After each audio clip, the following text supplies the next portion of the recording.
네, CBS 라디오 박정현 판승부 함께하고 계십니다. 다음 주부터 이제 국민의힘 전당대회 합동 토론회, 합동 TV 토론이 열리면서 여기가 더 뜨거워질 것 같습니다. 오늘은 당권 주자들이 자유총연맹 70주년 창립 기념식에 모이기도 했고 이 자리에서 대통령까지 참석하면서 또 많은 관심이 쏠리기도 했는데요. 자, 오늘 행사에 참여했던 한동훈 캠프 입장은 어떤지 들어보겠습니다. 캠프 상황 실장을 맡고 계세요. 신지호 전 의원을 모셨습니다. 의원님 어서 오십시오. 네, 안녕하세요. 예, 두 분 인사 나눠주십시오. 네, 안녕하세요. 예, 자 오늘 4명의 후보가 이제 자유총연맹 기념식 행사에 참여했습니다. 한동훈 위원장님은 다른 후보에 비해서 좀 늦게 참석 결정이 났었다고요? 저희는 뭐 어제 알았습니다. 아, 그래요? 저 살펴봤더니요. 어. 그 자유총연맹 70주년이니까 현역 의원들에게는 다 초청장을 보냈다고 하니까 나경원, 윤상현 두 현역 의원님들은 받으셨고 예, 예. 원희룡 후보 측은 뭐 저희보다 좀 무슨 루트인지는 모르겠는데 아하. 좀 빨리 알았고 저희는 어제 알아서 어. 어제 이제 가기로 이렇게 하고 간 겁니다. 그래도 비대위원장까지 하셨었는데 네, 그래도 전당대회 후보인 거 다 아는데 예. 왜 그렇게 사전에 미리 글쎄 좀 뭐 자유총연맹에서 꼭 그 굳이 뭐 초청 대상이 아니라고 판단했을 수도 있죠. 지금 이제 현역 의원이 아니니까. 예, 예. 자, 그래도 이제 언론에서는 이제 대통령과 우리 한동훈 후보와의 관계에 관심이 굉장히 많지 않습니까? 네. 오늘 두 분 만남은 어땠습니까? 의원님도 현장에 가셨어요? 아니요, 저는 안 갔는데요. 예, 그 예. 장면을 봤고 사진도 보고 그랬는데 이제 저기 대통령께서요. 예, 예. 윤상현 의원은 안 왔다고 맞아요, 그래요. 맞아요. 예. 그래서 세 분 후보가 있었는데 예. 그냥 악수만 한 번씩 하고 뭐 특별한 대화도 어떤 후보하고도 뭐 특별한 좀 예. 대화를 하거나 그러지 않고 예. 짧게 악수하고 끝났다고 그래요. 저희가 이제 자료 화면이 유튜브로 나오고 있긴 한데, 그렇습니까? 예, 지금 한동훈 후보가 이제 저쪽에 위치하고 계시고 아마도 이제 늦게 초청이 되면서 뭐 자리 배치나 이런 것들이 좀 고려가 됐을 것 같긴 네. 합니다. 자, 이제 본론으로 좀 들어가 보면 국민의힘 전당대회 아마도 이제 후보들 간의 탐색전은 이미 좀 끝난 것 같고 아마 다음 주부터 있을 토론회도 많이 기대가 됩니다. 어떻습니까? 뭐 지금 초반전 뭐 한 일주일 좀 경과하는 것 같은데 저희들 뭐 예상 범위 내에서 움직이고 있다 이렇게 말씀드릴 수 있을 것 같습니다. 예상 범위. 네. 예상 범위라면 어대한 범위 안에 있다.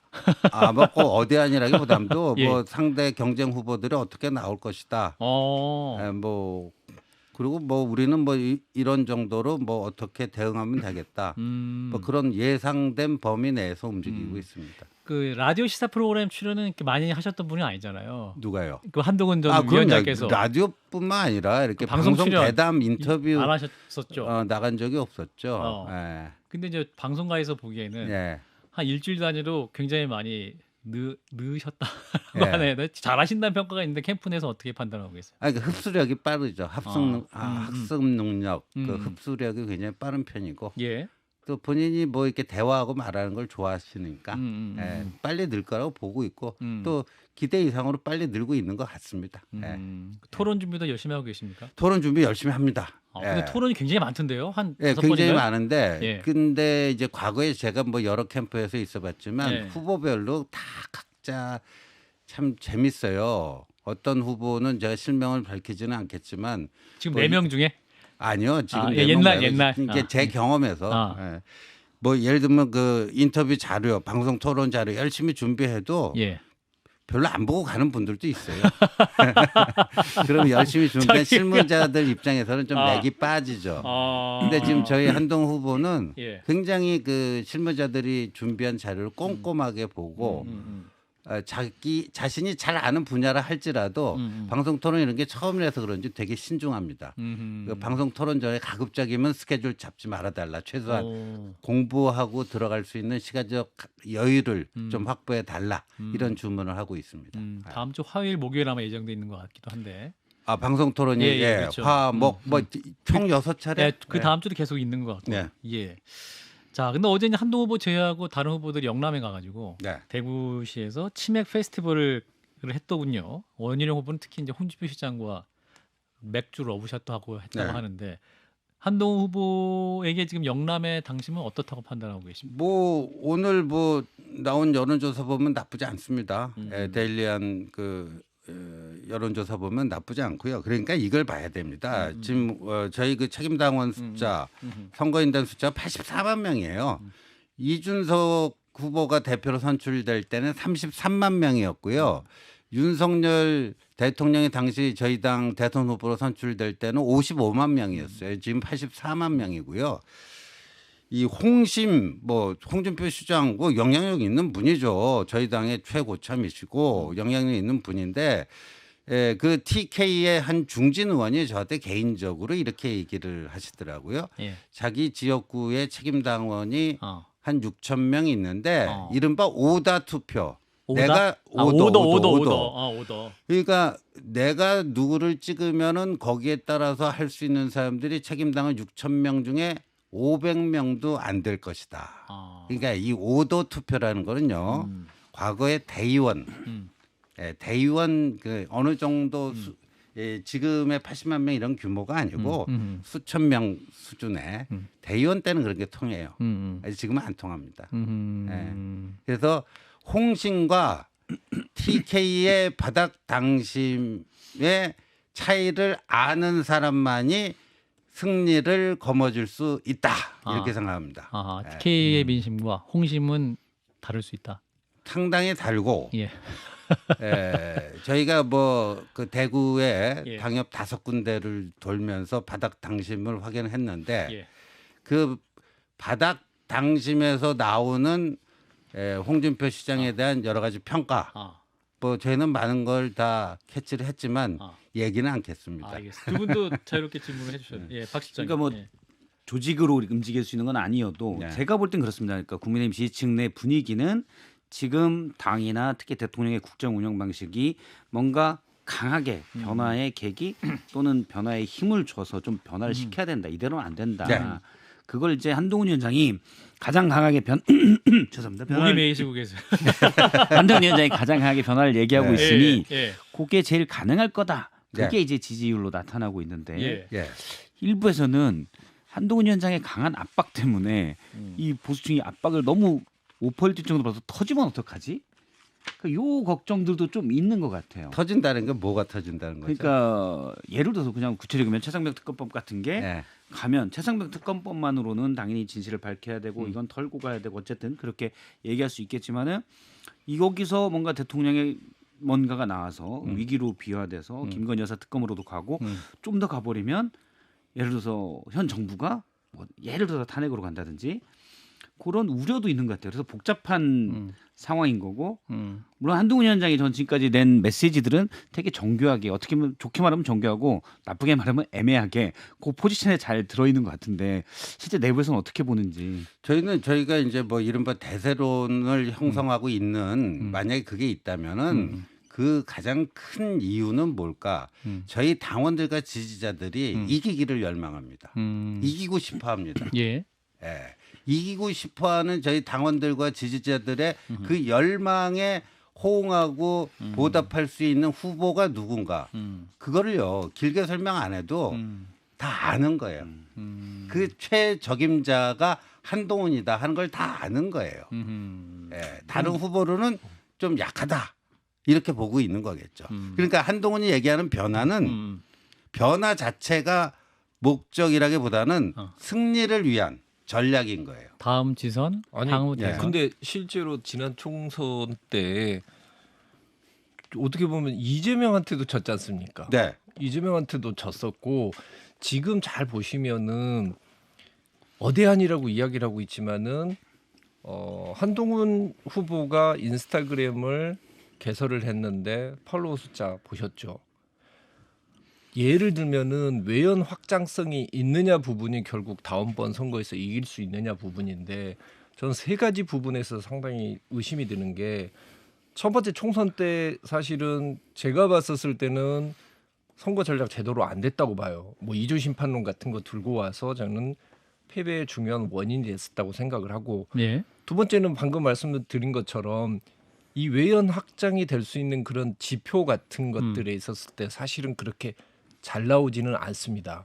그리고 세 번째는 뭐냐면 지금 수평적인 당정 관계를 하겠다라고 이야기를 하고 있지만은 비대위원장 하고 있었을 때 그때도 인기가 엄청 높았었거든요. 아시다시피. 근데 그때도 수평적 당정 관계 유지를 못했었어요. 그리고 또 웃긴 게 뭐냐면 아마 우리 전 의원님도 잘 아시겠지만은 우리 당의 가장 수직적인 당정 관계를 가장 상징적으로 보여주는 것이 연판장 사태입니다. 근데 연판장 사태를 주도했다라고 조수진 전 의원이 지목했던 분이 지금 한동훈 캠프에 가 있어요. 이런 것들이 있는데 과연 수평적인 그런 당정 관계를 유지시킬 수 있을 것인가? 저는 좀 의문입니다. 아니 보시죠. 지금 뭐 최상병 특검법에 대해서 그 야당 안만 있었잖아요. 야당 안만 있었는데 예. 그러니까 지금까지 국민의힘은 뭐냐면은 대안 없이 그 안을 반대를 한 거예요. 대안 없는 반대였어요. 근데 예. 한동훈은 대안을 내놨습니다. 거기에 이러이러한 독소 조항이 있으니 그거를 이런 식으로 수정을 해서 하면은 충분히 할 수가 있다. 대법원장 추천 특검법. 예. 그래서 대안을 내놨어요. 그러니까 대안 있는 반대를 한 거예요. 근데 오늘 아침 발표된 데일리안 정기 여론조사에서 이제까지 여론조사는 최상병 특검법에 대한 찬성이냐 반대냐 요것만 물어봤어요. 예. 근데 이제는 삼지선다형이 된 거죠. 야당 표 특검안, 한동훈 표 특검안, 어떠한 특검에도 반대. 이렇게 되니까요. 그 전까지는요 거의 7대3 구도로 7대3 구도로 찬성이 높았죠. 2배 예. 이상이었죠. 예. 그럼 오늘 보자고요. 대략 야당 표 40% 대략적인 거. 예. 한동훈 표 30%. 어떤 특검도 반대 20%. 4-3-2로 이게 두 번째로 세 번째로 합치면 5대4로 이게 바뀌어요. 그러니까 이런 그 기존의 최상병 특검법을 둘러싼 여론 지형을 한동훈 표 대안을 통해서 바꿔내고 있는 거죠. 지금 오늘 방금 전에 국회 본회의에서 이제 민주당이 또 통과를 시켰습니다. 필리버스터가 끝나고. 예, 필리버스터 강제 종료시키고요. 그럼 대통령이 이제 보름 내로 또 거부권을 행사하시면 예. 근데 여의도로 돌아오고요. 예. 아마도 저는 민주당은 7월 23일에 저희 전당대회 끝나고 새로운 지도부가 출범해서 이른바 컨벤션 이펙트 뭐 이런 것 좀 맛 좀 보려고 하는데 그때쯤 재표결을 시도해서 이쪽을 확 꼬꾸라뜨리려고 하는 그런 전략을 쓰지 않을까 싶은데 근데 21대 국회 말에 그때 폐기시킬 때보다도 의석 숫자가 더 안 좋잖아요. 108석이에요. 근데 국민의힘이 네 사람이 공개적으로 야당 안에 찬성할 수도 있다라는 얘기를 했어요. 안철수 의원이나 네, 안철수, 김재섭, 조경태, 한지아인데 네. 이 중에서요. 안철수 의원을 제외하고 세 사람은요. 예. 한동훈 표 특검 그게 대안이다. 내가 하고자 했던 게 바로 그거였다. 그럼 그분들은요. 세 표가 이탈표라고 봤는데 이탈표가 아니게 된 거예요. 근데 대통령실에서는 그냥 그런 한동훈 표 특검도 아니다. 공수처 수사 끝날 때까지만 보자. 예. 그리고 현재 야당 특검은 반대다. 이런 솔루션이었는데 어떤 게 더 맥히나요? 이렇게 되는 과정에서 그럼 이거는 뭐 수직적 당정 관계인가요? 아니잖아요. 대통령실과 다른 목소리를 냈는데 이게 훨씬 더 실효적인 방안이라는 게 입증되면 대통령실을 견인해 갖고 가는 거예요. 네. 저는 이제 특검 관련돼서 특검 후보 추천이 물론 중요한 문제긴 하지만 특검 자체보다 중요하냐 그런 의문이 계속 들더라고요. 그래서 저도 방송 나가서 민주당도 한동훈 후보 측의 그 수정 제안을 받아들여서 고민할 필요가 있다. 그리고 꼭 당대표가 되면이라고 전제를 붙일 필요 있냐. 지금부터 논의할 필요가 있다라고 얘기를 해요. 근데 만약에 저는 그렇게 만약 쭉 간다면 민주당이 잘못한 거라고 보는데 민주당이 민주당 추천안을 고집한다면 그래서 재의결로 올라오면 한동훈 당대표는 그건 못 받아들이는 겁니까? 그게 이제 예를 들어서 특검 자체 그러니까 최상병 순직 사건과 수사 외압의 실체를 밝히는 것보다 누가 밝히느냐가 훨씬 더 중요한 문제인지. 아니 그러니까 지금 선수가 심판을 고르려는 게 야당의 그 특검 아니고 심지어 민주당이 한 명, 조국당이 한 명 추천하면 두 사람 추천한 것 중에 대통령이 3일 내로 고르지 않으면 그중에 연장자가 무조건 되는 세상에 그런 법안이 어디 있습니까? 물론 저도 그건 좀 조야하다고 보는데 네. 그럼에도 불구하고 최상병 특검 그러니까 대통령실이 국정 운영에 대해서 지금 최상병 문제에 대해서 뭐 신뢰를 못 받고 있잖아요. 네. 그럼 그걸 진실을 드러내는 게 더 중요하다면 특검이 어디서 이상한 양아치나 깡패가 오는 건 아닐 거니까 최소한 변호사가 올 거 아닙니까? 또 경력이 오래된. 그러니까 뭐 조국 신당 같은 경우도 우리 추천권 포기하겠다 이렇게 나오고 예. 있으니까. 말로는 그렇게 하는데 예. 예를 들어서 뭐 최강욱 같은 사람을 뭐 이제 특검으로 추천하고 또 최강욱 완투가 있다면 완투 중에 골라야 되고 이런 거예요. 그러니까 민주당은요 예. 정말이지 이 억울한 최상병의 죽음의 진상 규명과 재발 방지를 위한 특검을 하고자 하는 것인지 예. 자신들의 정략적 목적을 관철시키기 위한 그거라고 보고요. 한동훈표 특검이야말로 진짜 최상병을 위한 특검이다. 저희들은 이렇게 확신을 합니다. 예. 그럼 비대위원장일 때는 왜 그런 제안을 안 했습니까? 그때는 선거가 코앞에 있었는데 이거를 던져보세요. 당내에 이제 그 쪼개지는 소리가 나고 이 큰 전쟁을 앞두고 당내에서 그런 그 파열음이 일어날 수 있는 걸 던질 수 있을까요? 아니 그러면은 그 카드를 던졌으면 선거에서 더 불리했을 것이라고 생각하시는 건가요? 아니 그러면 그러니까 지금도 저는 마찬가지 아닌가요? 예를 이거죠. 그때 선거 때 이 최상병 특검과 관련된 이슈는 이종섭 대사 이슈 아닙니까? 그걸 왜 임명을 했고 왜 나가게 했고 나가게 했더라도 조기에 귀국을 시켜갖고 조치를 했으면은 그 패배를 한다 할지라도 그 이게 폭을 좀 많이 줄일 수 줄일 수는 있었는데 있었겠죠. 네. 그 대통령실의 문제점이 좀 있었다는 말씀이신데 아까 우리 실장님 그 저희가 조금 전에 방송했던 방송 내 혹시 들으셨습니까? 다는 못 들었어요. 예, 저희가 그 김규환 실장이 그 한동훈 당시 비대위원장과 예. 그 김건희 여사 영부인과의 그 예. 텔레그램 메시지를 좀 취재를 해서 했던 내용을 공개를 해서 네. 보도를 한 내용이 있었는데 이 부분은 또 굉장히 중요한 내용이어서 네. 또 우리 의원님께서 캠프 상황실장이시기 때문에 네. 또 직접 또 바로 말씀해 주시면 좋을 것 같아서 캠프의 입장을 말씀해 주시면 좋을 것 같아서요. 내용을 기억하십니까? 저희가 지금 예. 이 얘기가 오늘 처음 이제 예. 공개적인 방송으로 나왔기 때문에 예, 저희가 무슨 캠프 입장을 그 정리할 시간적 그게 없잖아요. 근데 예. 이제 제 개인적으로 예. 그 문제에 대해서 이제 좀 파악하고 있는 정보가 있는데 예. 요새 이제 그 저희 당의 모 의원이 그 문자를 이렇게 보여주면서 김 여사가 사람들에게, 한동훈 위원장에게 보낸. 보냈다는. 근데 왜 이른바 익십을 했느냐? 그러니까 사과를 하겠다고 영부인은 이제 비대위원장에 말했고 예. 어떠한 처분도 받아들이겠다. 예. 그리고 더한 것도 요청하면 따르겠다. 이런 내용입니다. 그렇죠. 예. 근데 그 한동훈 왜 대답을 안 했을까? 이 부분. 한동훈 그 당시 비대위원장이 왜 반응을 안 했느냐? 예. 반응을 안 한 이유에 그렇죠. 예. 대해서 그거는 이제 뭐 한동훈 그 저희 후보에게 다시 한번 공식적으로 이제 저희들이 확인을 해봐야 되겠지만 예. 제가 아는 범위 내에서는요. 예. 지금 그 대통령과의 관계에 있어서도 이제 오랜 20년 그 직위이지만 그건 공적인 관계가 돼야 된다. 그렇죠. 공적인 관계. 예. 그러니까 대통령 부인이 여당 대표격인 비대위원장에게 어찌 보면 과거 인연의 연장선상에서 이렇게 뭔가를 공적인 보낸 이슈를 거죠. 예. 보낸 거죠. 예. 그러니까 한동훈 후보는 네. 그게 그렇게 처리돼서는 안 되는 문제라고 본 것 같아요. 아 그런가요? 그렇게 처리돼서는 안 되는 문제고 대통령실 차원에서 그럼 사과를 진행했어야 대통령실 됐다. 차원에서 이 당과의 어떤 창구가 있고 뭐가 있는 것이고, 그래서 그렇게 처리돼야 될 문제다라고 판단한 것으로 저는 알고 있어요. 그러면 좀 더 이제 상세한 것들은 제가 당사자가 아니니까 더 좀 확인해 확인을 더 보시고. 해봐야 됩니다. 그러면 한동훈 위원장이 그러면 공식적으로 할 것 같았으면 대통령한테 이걸 제안을 하면 되는 거 아닙니까? 어떻게요? 사과를 하실 것 같다는 의향이 있는 것 같다. 네. 그걸 거기에 대해서 한번 검토를 해보시면 어떡하냐. 그리고 공식적으로 제안을 하시라. 그렇게 이야기하시면 되는데 그냥 일시만 거잖아요. 지금 그 총선 국면에 있어서 비대위원장으로 가고 나서 이제 선거가 끝나기까지 예. 한동훈 당시 비대위원장과 윤석열 대통령 간의 직간접적인 여러 가지 소통, 그 모든 걸 다 밝힐 수는 없잖아요. 예. 당정 관계라는 게 그렇지 않습니까? 모든 걸 밝힐 수가 없지만 상당히 직간접적인 여러 가지 소통이 있었어요. 여러 가지 이슈에 대해서 이슈도 포함해서. 여러 가지 이슈에 대해서 여러 가지 소통이 있었어요. 그 모든 걸 다 공개할 수는 없죠.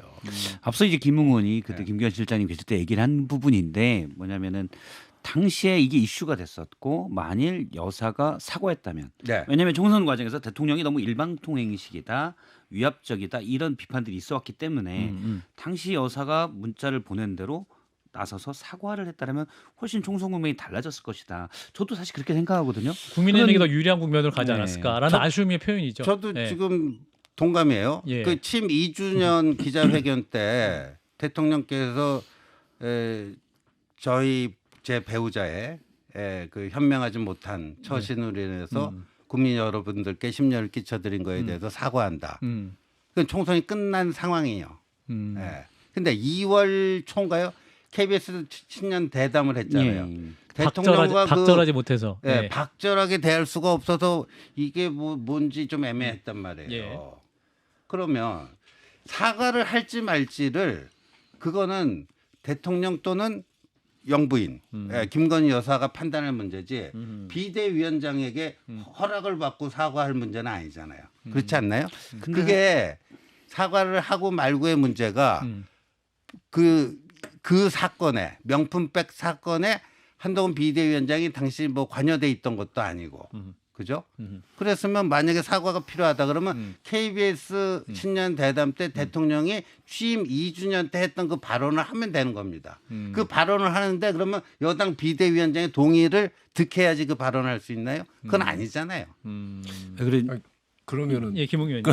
그러면은 저기 비대위원장은 그러면은 그거는 대통령실에서 알아서 할 거니까 우리 일이 아니다라고 할 거면 비대위원장 왜 합니까?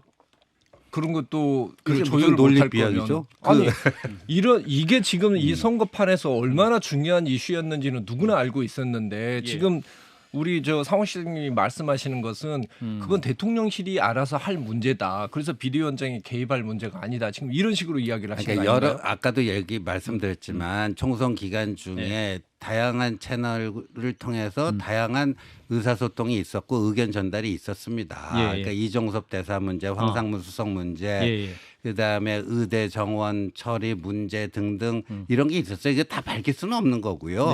그다음에 이제 그 명품백 사과 문제 등등 뭐 다양한 의견 개진이 있었고요. 근데 아까 제가 말씀드린 건 보통의 사람들이 이렇게 판단하는 그런 문제라고 보는 거예요. 그거는 명품백 문제 사과할지 말지 여부는 여당 비대위원장의 동의를 득하고 하는 문제는 아니다라는 제 원론적 얘기입니다. 자, 그리고 이제 아까 뭐 어떤 의원이 그 뭐 문자도 보여주고 있다는 일부 그런 의원이 있다고 말씀하신 거잖아요. 아까 저희가 공개한 내용을. 네. 그러면은 그 대화 있었던 건 사실이었던 거네요? 사실이었던 거죠. 두 분 사이에 문자가 있었다는 오고 간 건 사실인 거군요. 그죠? 제가 알기로는 뭐 사실이니까. 문자 오고 간 거라고 그 간 게 사실이라고 알고 있어요. 알겠습니다. 예. 자, 마지막 한 40초 남아가지고. 오고 간 건 아니고 이제 온 게 사실. 예, 저 맞죠. 자, 마지막으로. 자, 나경원 후보와 원희룡 후보 단일화 얘기가 좀 나오고 있습니다. 그 세미준을 중심으로 나오고 있는데 이 부분은 우리 캠프에서 어떻게 보고 계십니까? 그거는 뭐 그분들이 알아서 할 문제죠. 왜 저희가 이래라 뭐 감나라 대추나라 할 수 있나요? 뭐 단일화 하시면 하시는 대로 안 하시면 안 하시는 대로 저희들은 거기에 맞춰서 대응하면 되는 거죠. 캠프에서는 뭐 1차에서 끝날 수 있다고 판단하십니까? 아니면 최종 경선까지? 뭐 그렇게 되기를 희망하는데 세상에 그렇게 뭐 간단하게 이루어질 일이 있겠습니까? 모든 상황을 다 가정하고 준비하고 계시다. 예, 알겠습니다. 오늘 말씀은 여기까지 듣도록 하겠습니다. 한동훈 캠프 상황실장을 맡고 계신 분이세요. 신지호 전 의원이었습니다. 고맙습니다. 예, 고맙습니다.